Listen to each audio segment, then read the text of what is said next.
ஆண்டவராய் இயேசு கிறிஸ்து நாமம் மையப்படுவதாக.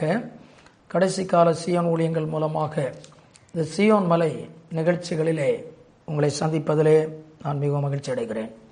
நம்முடைய ஆண்டவராய் இயேசு கிறிஸ்துவை குறித்து சங்கீதக்காரன் குறிப்பிடுவார். 18ஆம் சங்கீதம் 2ஆம் வசனத்திலே, கர்த்தர் என் கன்மலையும் என் கோட்டையுமாக இருக்கிறார். ஆண்டவர் அவருடைய பிள்ளைகளுக்கு கன்மலையாக இருக்கிறார். The Lord is my rock. ஆண்டவர் கன்மலையாக இருக்கிறார்.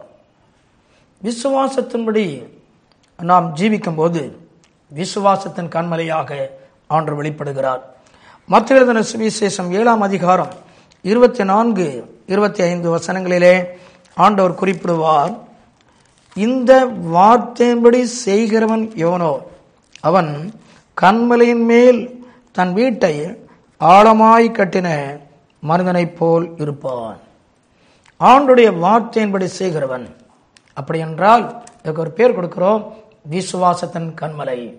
புயல் அடித்தாலும் மழை பொழிந்தாலும் எவ்வளவு பிரச்சனைகள் உள்ள சூழ்நிலை இருந்தாலும், ஆம், கன்மலை மேல் வீட்டை கட்டின ஒரு மனிதனுடைய வீடு, மணலின் மேல் கட்டின வீடு அழிந்து போனாலும் இந்த கன்மலை மேல் கட்டின வீடு நிலைத்திருப்பது போல அவருடைய வாழ்க்கை நிலைத்திருக்க காரணம் இது விசுவாசத்தின் கன்மலை.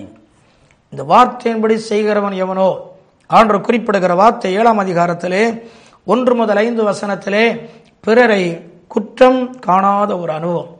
மற்றவர்களோடு பழகிறோம், பேசுகிறோம், தங்கியிருக்கிறோம், ஆனால் எப்பொழுதும் நமது குறைகளை பார்ப்பது கிடையாது, பிறருடைய குறைகளை பார்க்கிறோம். என்றைக்கு பிறருடைய குறைகளை பார்க்காமல் இருக்கிறோமோ அப்படி செய்கிறவன் கன்மலை மேல் வீட்டை கட்டினவன்.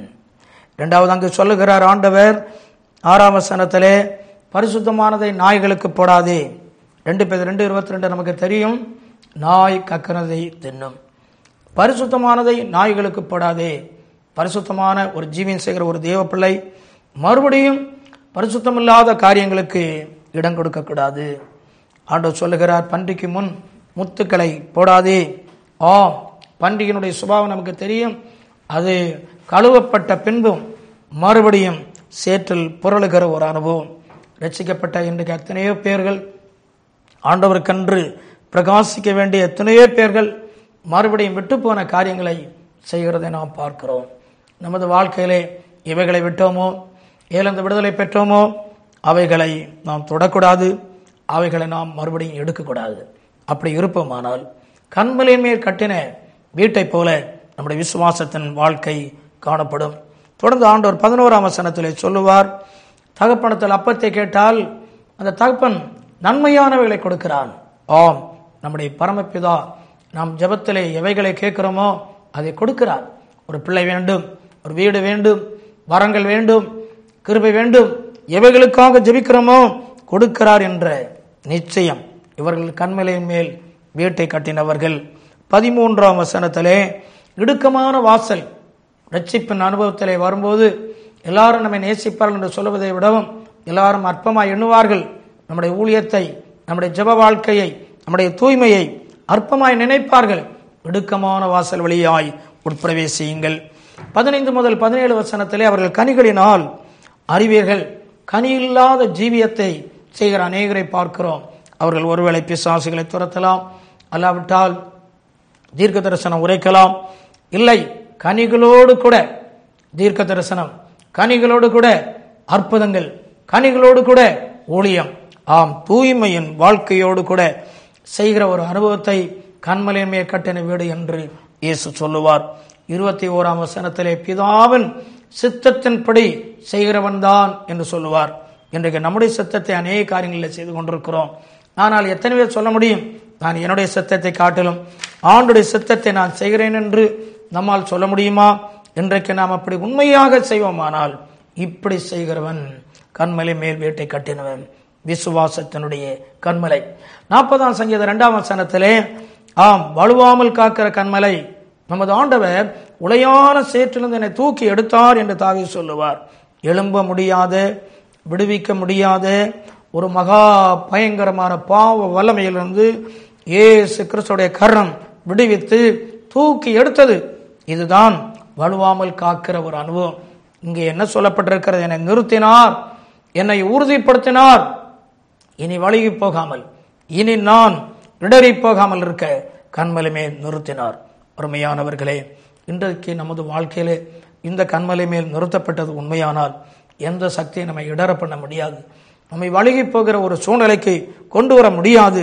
நாம் உண்மையாக இருந்தால் எல்லாரும் ஆச்சரியப்படுவார்கள். அநேகர் பயந்து கர்த்தரை நம்புவார்கள். இவரது வாழ்க்கையில எவ்வளவு பெரிய விடுதலை கிடைத்ததே, உறுதியா இருக்கிறாரே, சாட்சியா ஜீவிக்கிறாரே என்று அநேகர் கர்த்தரை பயந்து அவர் மேல் நம்பிக்கை வைப்பார்கள் என்று 40ஆம் சங்கீதம் 3ஆம் வசனத்திலே நாம் வாசிக்கிறோம்.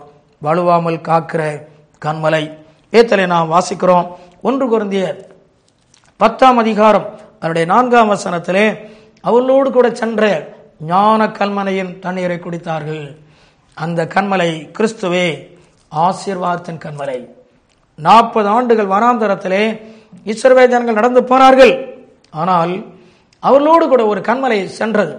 எப்பொழுது தண்ணீர் இல்லையோ, அது மேரிபாவாக இருக்கலாம், அவர் முன்னே நிற்பார். என்னை பார்த்து பேசு, இந்த கண்மலை அடி. ஆண்டவர் ஆணையிடுகிறார், சொல்லுகிறார், கட்டளை கொடுக்கிறார். மோசே அப்படி செய்யும் போது தண்ணீர் வருகிறது.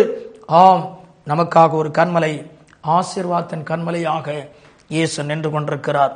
இன்றைக்கு நாம் நடப்பது ஒருவேளை வாலிபனாக, ஒருவேளை சிறுமைப்பட்ட ஒரு வாலிப சகோதரியாக, ஒரு ஏழை தாயாக இருக்கலாம். ஆனால் உன்னோடு ஒரு கண்மலை இயேசு வருகிறார் என்று உங்களுக்கு தெரியுமா? இந்த கண்மலை ஒரு நாளில் உன்னை செழிப்பாக்க போகிறார். உன் வாழ்க்கையை ஆசீர்வதிக்க போகிறார். ஒரு நாளும் முறுமுறுக்காதே. ஏன் அந்த பிரச்சனை, ஏன் அந்த கடன், ஏன் அந்த சோதனை, முறுமுறுக்காதே. மேரிபாவின் தண்ணீர் அண்டையில் அவர்கள் முறுமுறுத்தார்கள். ஒரு காலம் முறுமுறுக்காதே. 6ஆம் வசனத்தை படித்து பாருங்கள். தாகம் தீர்க்கிற கண்மலையை நோக்கி ஜெபி. உன் பிரச்சனை நேரத்தில் சொல், ஆண்டவரே எனக்கு ஒரு வழியை திறக்க வேண்டும் என்று. அற்புதமாக வனாந்தரத்திலே ஆசீர்வதிக்கிற கண்மலையாக இயேசு நின்று கொண்டே இருக்கிறார். ஏசாயா 32 அவருடைய 2ஆம் வசனத்திலே அவர் காற்றுக்கு ஒதுக்காகவும் அவர் வறண்ட நிலத்திற்கு நீர்க்கால்களாகவும் விடாய்த்த பூமிக்கு பெருங்கண்மலையின் நிழலாக இருக்கிறார். பாதுகாப்பின் கண்மலை. நமது வாழ்க்கையிலே பகல் நேரத்திலே சூரியனுடைய உஷ்ணத்தின் மத்தியிலே ஒரு நிழல் தேவைப்படுகிறது போன்று ஆண்டவர் வாழ்க்கையிலே சுட்டரிக்கிற அக்கினி போன்ற பிரச்சனைகள் வரும்போது அவரே நமக்கு பாதுகாப்பின் கண்மலை. தாவீதுக்கு தெரியும், தனது வாழ்க்கையில சவுல் எழும்பி வந்தான், பெலிஸ்தியர் கோலியாத் எழும்பி நின்றான்.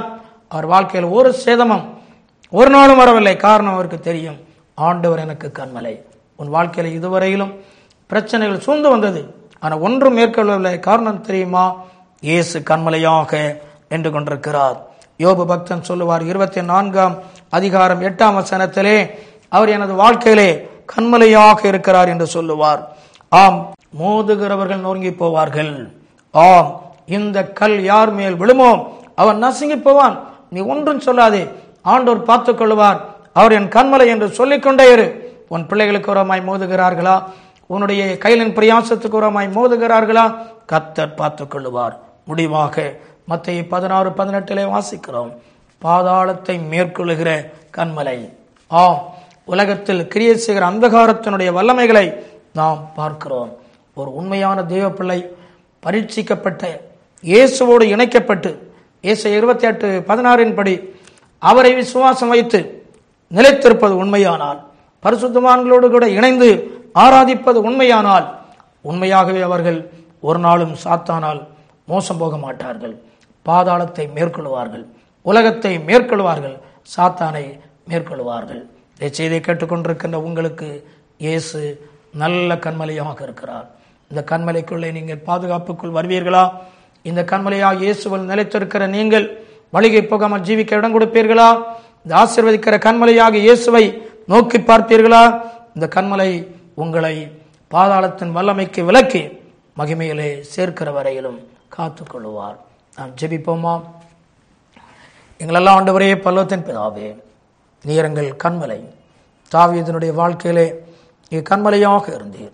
கண்மலையாக இயேசுவே, ஆண்டவர் உம்முடைய பிள்ளைகளுடைய வாழ்க்கையிலே நீர் ஆண்டவர் தூக்கி எடுத்து இவளை வலுவாமல் நிலைத்து நிற்க பண்ணும்.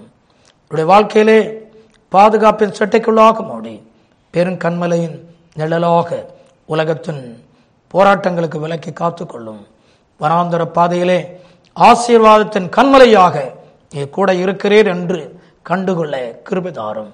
இந்த ஆசீர்வாதத்தின் கல்மனைக்குள்ளாக வந்த பிள்ளைகள் ஆண்டவரே பாதாளத்தை மேற்கொள்ளுகிற கண்மலையாக இயேசு எங்களோடு கூட இருக்கிறீர் என்று அறிந்து நாங்கள் ஜெயமுள்ளவளாக மாற நீர் கிருபை செய்யும். செய்தி கேட்டுக்கொண்ட பிள்ளைகளுடைய வாழ்க்கையில் இருக்கிற பிரச்சனைகள், சாபங்கள், நோய்கள் இன்றைக்கே நீங்குவதாக. யார் யார் ஆசீர்வாதம் வேண்டும் என்று கேட்கிறார்களோ முன்னாக சென்று கொண்டிருக்கிற ஞான கண்மலையே இப்பொழுதே திறக்கப்படுவதாக. ஆசீர்வாதம் இறங்கி வருவதாக. நீர் ஒரு அற்புதம் செய்ய ஆரம்பித்ததற்காக நன்றி. எல்லாரையும் வெற்றியின் பாதையிலே, சமாதானத்தின் பாதையிலே ஞான கண்மலையாக கூட இரும். இயேசு நாமத்தில் பிதாவே, ஆமென். ஆண்டவர் உங்களை ஆசீர்வதிப்பார்.